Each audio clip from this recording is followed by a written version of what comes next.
Assalamualaikum warahmatullahi wabarakatuh. Perkenalkan, nama saya Andi Hafizanur Insani, NIM 231191, dari jurusan Sistem Informasi Universitas Dipa Makassar. Di sini saya akan menjelaskan tentang jenis-jenis ancaman dalam jaringan pada mata kuliah keamanan jaringan. Jenis-jenis ancaman dalam jaringan terbagi atas 4. Yang pertama, memaksa masuk dengan kamus password. Yang kedua, denial of service. Yang ketiga, smart attack. Dan yang terakhir adalah ping of death. Pertama, saya akan menjelaskan tentang memaksa masuk dengan kamus password. Pengertian memaksa masuk dengan kamus password menurut National Institute of Standards and Technology atau biasa disingkat dengan NIST. NIST adalah sebuah organisasi pemerintah di Amerika Serikat yang mengembangkan standar keamanan cyber. Mendefinisikan bahwa memaksa masuk dengan kamus password sebagai serangan brute force yang menggunakan daftar kata yang telah ditentukan sebelumnya untuk mencoba username dan password yang tidak valid. Bagaimana sih cara kerja dari memaksa masuk dengan kamus password? Yang pertama, penyerang memperoleh daftar kata yang diperoleh dari berbagai sumber. Misal, yang pertama, kamus online, daftar password yang bocor, dan katanya yang umum digunakan. Yang kedua, penyerang menggunakan perangkat lunak khusus.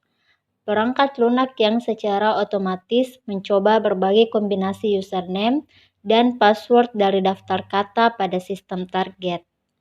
Yang ketiga, penyerang mencoba masuk ke dalam sistem target. Jika penyerang berhasil menemukan kombinasi username dan password yang benar, mereka akan mendapatkan akses yang tidak sah ke dalam sistem. Jenis-jenis memaksa masuk dengan kamus password. Terdapat dua jenis utama memaksa masuk dengan kamus password. Yang pertama, serangan kamus tradisional. Dalam serangan ini, penyerang menggunakan daftar kata yang berisi kata-kata umum dan password yang mudah untuk ditebak. Yang kedua, serangan kamus terbalik. Dalam serangan ini, penyerang menggunakan daftar hash password yang telah dicuri dari sistem yang diretas. Penyerang kemudian menggunakan algoritma khusus untuk mencoba menebak password yang sesuai dengan hash tersebut. Bahaya memaksa masuk dengan kamus password. Memaksa masuk dengan kamus password dapat menyebabkan berbagai bahaya seperti pencurian data. Penyerang dapat mencuri data sensitif dari sistem yang diretas, seperti data keuangan, informasi pribadi, atau rahasia dagang. Kedua, kerusakan sistem. Penyerang dapat merusak atau menghapus data dari sistem yang diretas. Dan yang ketiga, penurunan reputasi. Seorang cyber dapat merusak reputasi organisasi dan menyebabkan hilangnya kepercayaan pelanggan. Selanjutnya adalah cara mencegah memaksa masuk dengan kamus password. Ada beberapa cara untuk mencegah memaksa masuk dengan kamus password seperti: pertama, gunakan password yang kuat dan unik. Password yang kuat harus terdiri dari minimal 12 karakter dan mengandung kombinasi huruf besar, huruf kecil, angka, dan simbol. Password yang unik harus berbeda untuk setiap akun. Ini untuk password unik untuk setiap akun yang berbeda itu opsional ya. Yang kedua, gunakan autentikasi 2 faktor. Autentikasi 2 faktor menambahkan lapisan keamanan tambahan dengan meminta pengguna untuk memasukkan informasi verifikasi kedua, seperti kode dari aplikasi autentikasi selain password. Yang ketiga, gunakan perangkat lunak, antivirus, dan anti-malware. Perangkat lunak ini dapat membantu mendeteksi dan memblokir perangkat lunak berbahaya yang dapat digunakan untuk melakukan serangan memaksa masuk dengan kamus password. Keempat, perbarui perangkat lunak secara teratur. Pembaruan perangkat lunak seringkali menyertakan patch keamanan yang dapat memperbaiki kerentanan yang dapat dieksploitasi oleh penyerang. Dan yang terakhir, contoh kasus ancaman memaksa masuk dengan kamus password. Di sini saya mengangkat sebuah contoh kasus serangan terhadap Linkit pada tahun 2016. Pada tahun 2016, jutaan password pengguna Linkit dicuri dalam pelanggaran data besar. Para penyerang kemudian menggunakan daftar password yang dicuri ini untuk melakukan serangan memaksa masuk dengan kamus password terhadap akun Linkit lainnya. Serangan ini berhasil dan para penyerang mendapatkan akses yang tidak sah ke banyak akun Linkit lainnya. Kasus-kasus ini menunjukkan bahwa memaksa masuk dengan kamus password adalah ancaman cyber yang serius yang dapat mempengaruhi individu dan organisasi. Hal ini penting untuk mengambil langkah-langkah untuk melindungi diri Anda dari serangan dengan menggunakan password yang kuat, autentikasi 2 faktor, perangkat lunak keamanan, dan praktik keamanan yang baik. Selanjutnya, saya akan membahas tentang jenis ancaman denial of service atau biasa disingkat dengan DOS. Pengertian denial of service menurut Microsoft Cybersecurity. Microsoft Cybersecurity, sebuah divisi Microsoft yang menyediakan solusi keamanan cyber. DOS adalah serangan cyber yang bertujuan untuk membuat sistem komputer atau jaringan tidak dapat diakses oleh pengguna yang sah dengan cara membanjirinya dengan traffic yang berlebihan. Selanjutnya, jenis-jenis serangan DOS. Berikut ini adalah beberapa jenis serangan DOS yang umum terjadi. Yang pertama, serangan flooding. Serangan ini bertujuan untuk membanjiri target dengan traffic, sehingga target tidak dapat menangani permintaan yang sah. Traffic ini dapat berupa data, paket IP, atau permintaan HTTP. Dan yang kedua, serangan Distributed Denial of Service atau DDoS. Serangan ini menggunakan banyak komputer yang terinfeksi malware untuk menyerang target secara bersamaan. Hal ini dapat membuat target menjadi kewalahan dan tidak dapat menangani permintaan yang sah. Selanjutnya, apa sih bahaya serangan dari DOS? Serangan DOS dapat menyebabkan berbagai bahaya seperti kehilangan pendapatan. Jika website atau layanan online tidak dapat diakses, maka bisnis akan kehilangan pendapatannya. Yang kedua, kerusakan reputasi. Serangan DOS dapat merusak reputasi bisnis dan membuat pelanggan kehilangan kepercayaan. Pencurian data.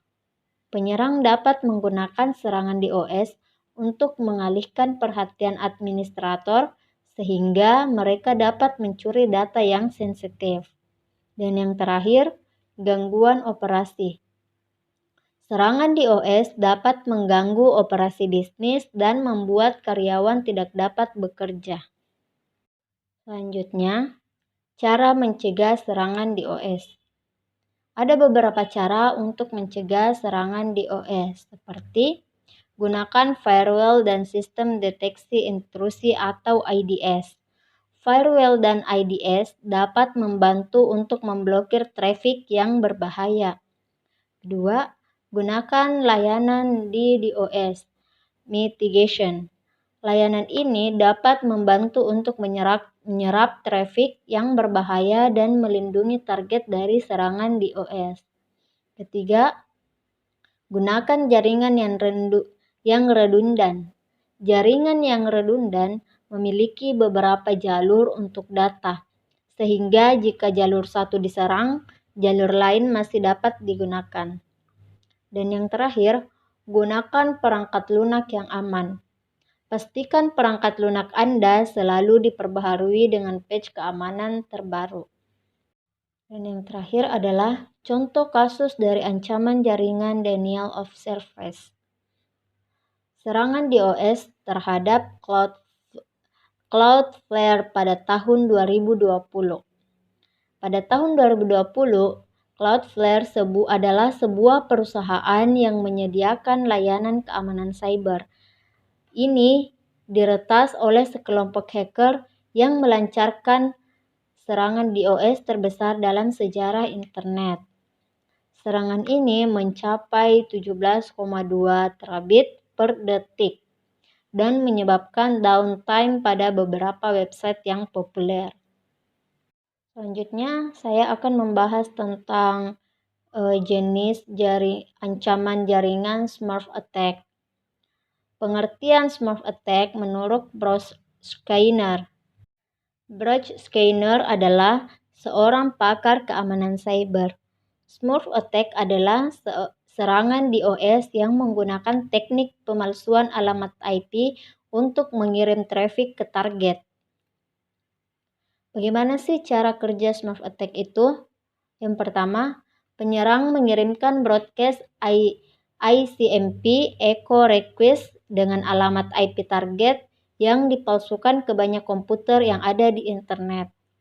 Yang kedua, komputer-komputer tersebut menerima broadcast ini dan merespons dengan mengirimkan ICMP echo reply ke alamat IP target.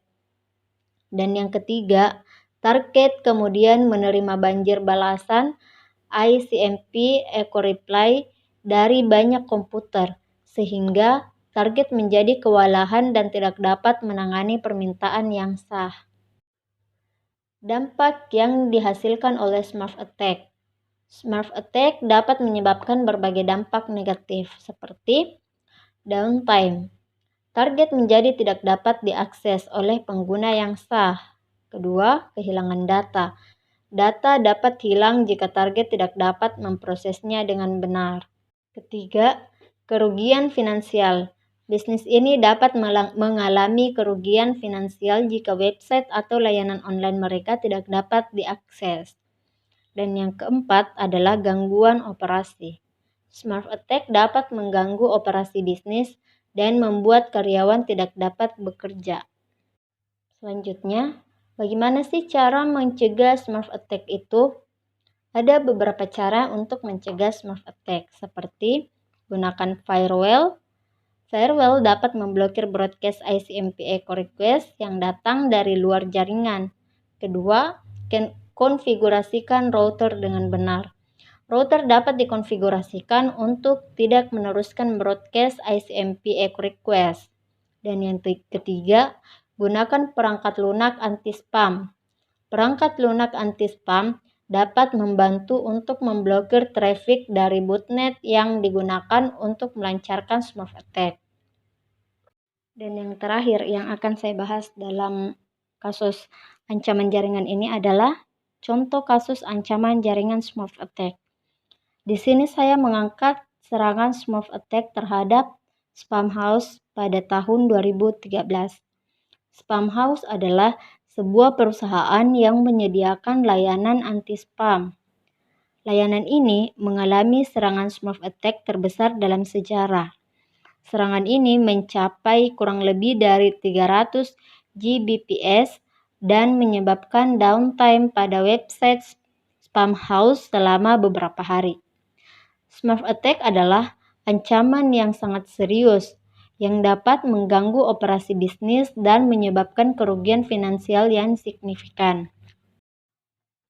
Materi terakhir yang akan saya jelaskan dari jenis-jenis ancaman dalam jaringan adalah ping of death. Pengertian ping of death menurut National Institute of Standards and Technology atau biasa disingkat dengan NIST adalah sebuah organisasi pemerintah Amerika Serikat yang mengembangkan standar keamanan cyber. Ping of death adalah serangan DOS yang menggunakan paket ICMP Echo Request yang berukuran melebihi batas maksimum 65.535 byte untuk membanjiri target dengan traffic. Selanjutnya, bagaimana sih cara kerja dari ping of death itu? Yang pertama adalah penyerang mengirimkan paket ICMP Echo Request yang berukuran melebihi batas maksimum 65.535 byte ke target. Yang kedua, target menerima paket ini dan mencoba untuk meresponnya, memprosesnya. Dan yang ketiga, sistem operasi target tidak dapat memproses paket yang melebihi batas maksimum sehingga terjadilah crash atau hang. Apa sih dampak yang dihasilkan oleh ping of death itu? Ping of death dapat menyebabkan berbagai dampak negatif seperti pertama, crash. Sistem operasi target dapat crash dan tidak dapat digunakan. Yang kedua, hang. Sistem operasi target dapat hang dan tidak dapat merespon permintaan. Kehilangan data. Data dapat hilang jika sistem operasi target mengalami crash. Dan yang keempat, gangguan operasi. Ping of death dapat mengganggu operasi bisnis dan membuat karyawan tidak dapat bekerja. Selanjutnya, bagaimana sih cara mencegah ping of death itu? Ada beberapa cara untuk mencegah ping of death, seperti gunakan firewall. Firewall dapat memblokir paket ICMP Echo Request yang melebihi batas maksimum. Kedua, perbarui sistem operasi. Pembaruan sistem operasi seringkali menyertakan patch yang memperbaiki kelemahan yang dapat dieksploitasi oleh ping of death. Yang ketiga, gunakan perangkat lunak anti-spam.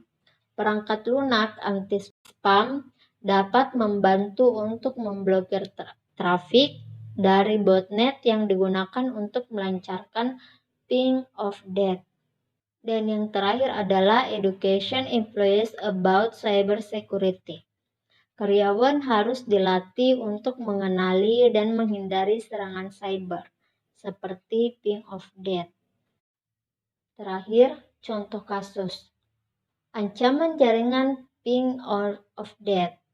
Di sini saya mengangkat contoh kasus serangan ping of death pada tahun 2017. Pada tahun 2017, peneliti keamanan menemukan bahwa beberapa perangkat Android dapat crash atau hang setelah menerima paket ICMP Echo Request yang berukuran melebihi batas maksimum. Serangan ini diyakini dilakukan oleh hacker yang ingin mengeksploitasi kelemahan pada perangkat Android. Nah, dari semua kasus yang sudah terjadi, baik dari memaksa masuk dengan kamus password sampai dengan ping of death, hal ini menunjukkan bahwa ancaman pada jaringan itu dapat mengganggu operasi bisnis dan menyebabkan kerugian finansial yang signifikan. Organisasi dan individu harus mengambil langkah-langkah untuk melindungi diri mereka dari serangan ini dengan menggunakan berbagai metode pencegahan seperti firewall, pembaruan sistem operasi, dan perangkat lunak anti-spam. Terima kasih. Itulah penjelasan dari saya. Jika ada kesalahan mohon dimaafkan. Wabillahi taufiq wal hidayah. Wassalamualaikum warahmatullahi wabarakatuh.